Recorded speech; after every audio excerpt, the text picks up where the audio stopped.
Good morning. It is Wednesday morning, and I am making my mid breakfast, which is oat groats and protein.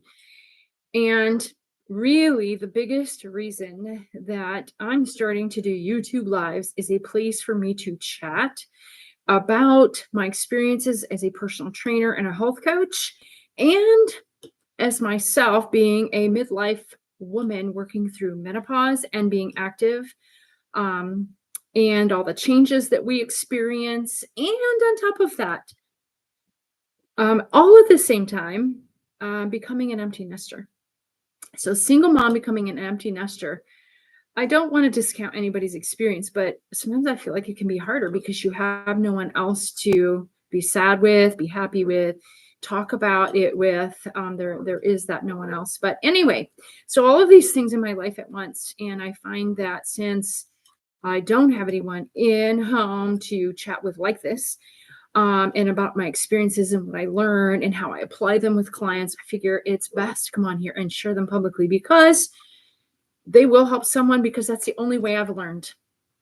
And I've already forgotten the title that I wrote on here. Oh, do you let life happen to you, or do you make life happen? But that's just the thing. I know life does happen to us, but I have spent a majority of my life going out to make things happen for my life. So when something happens to me, for example, when I started feeling like I was getting a disease, I was like, I was just like, oh, all your mistakes are going to catch up with you. And all it was my body entering postmenopause. Those kinds of things. So these are experiences that I get to share with people and help. And that's what I do with my clients. Okay. So I share all these experiences.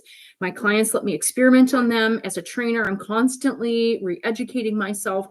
I love being a movement specialist and helping people learn to eat for being active is super important to me. I do believe 100% that you cannot actually move well without decent nutrition, without getting nutrition.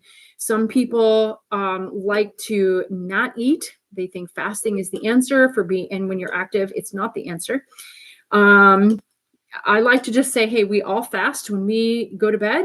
And actually, we should just stop eating when we're done with dinner. There should be no snacking on a regular basis, right? So once you're done with that, and then you go to bed, and then you wake up, you break your fast with breakfast. So anyway, I digress a little bit, but I want to share that my journey has been a lot of trial and error, a lot of I'm going to go get this. And when things step into my way, I find a way around, up and over, or through them. Either way, I refuse to be that person who says, oh, that's the way it is. I'm stuck with it. I'm never going to be stuck with anything until the day I die. Then I'm stuck with that. But all of these changes in this past 5 years alone, actually 4 years, have been tremendous.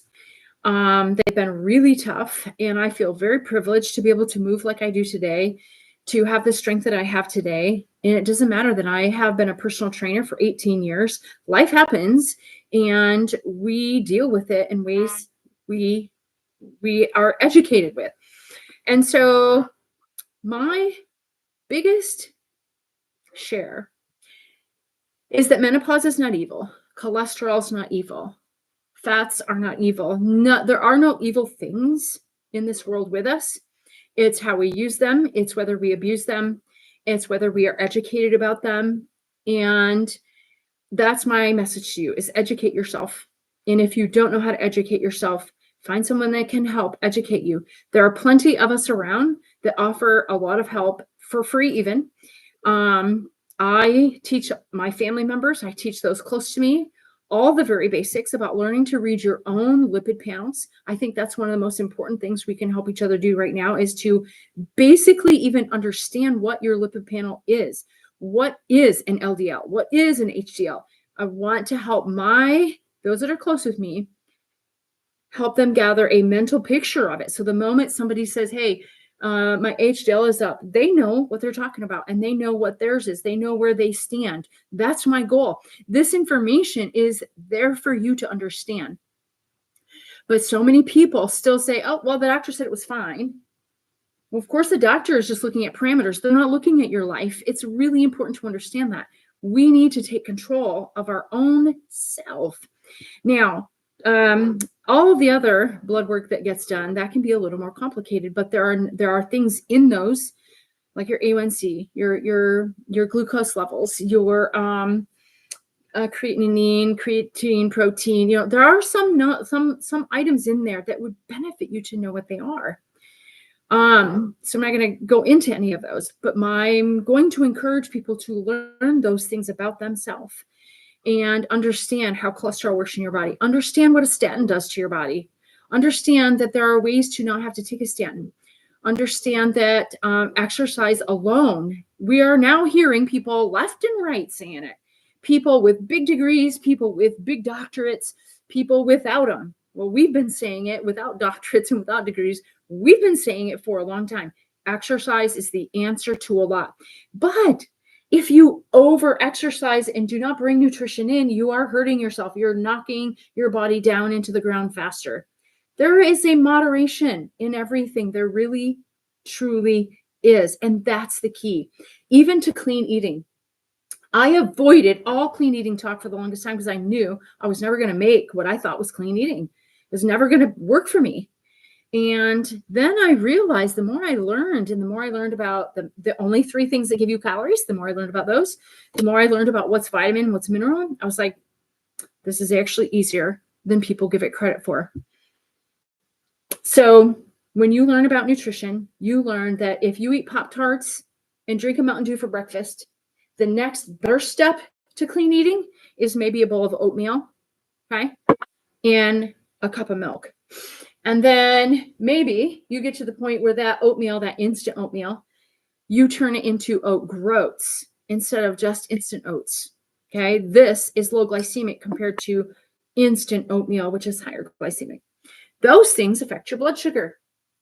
That's the kind of stuff I'm talking about. I think everybody should know. So I'm going to start talking about them a lot more. And all you have to do is compare the experiences of people who are healing themselves and then start learning about yourself and how you can heal yourself. So that's my message to you today is, are you willing to be different? Are you willing to take what life throws at you as a learning lesson and work from there? Make changes to your body, make changes to your lifestyle, make changes to your habits so that you can feel good and better. When you feel on top of the world, you can do twice as much. It's just like cardiovascular health. If you enhance your cardiovascular health, which is the more work you can do with breathing through your nose, the more enhanced your lungs are and your heart, okay? The more enhanced, the greater, the better they are. When you get to where you can do 5 minutes of work with your mouth, and yet you can't right now, like if you advance yourself that much, that is the same as learning to eat better for your body. Your body will have so much more energy to do twice as much stuff, and it'll feel like nothing. So that's my message to you before I digress even further. I hope you all have a really great day, and I will see you soon.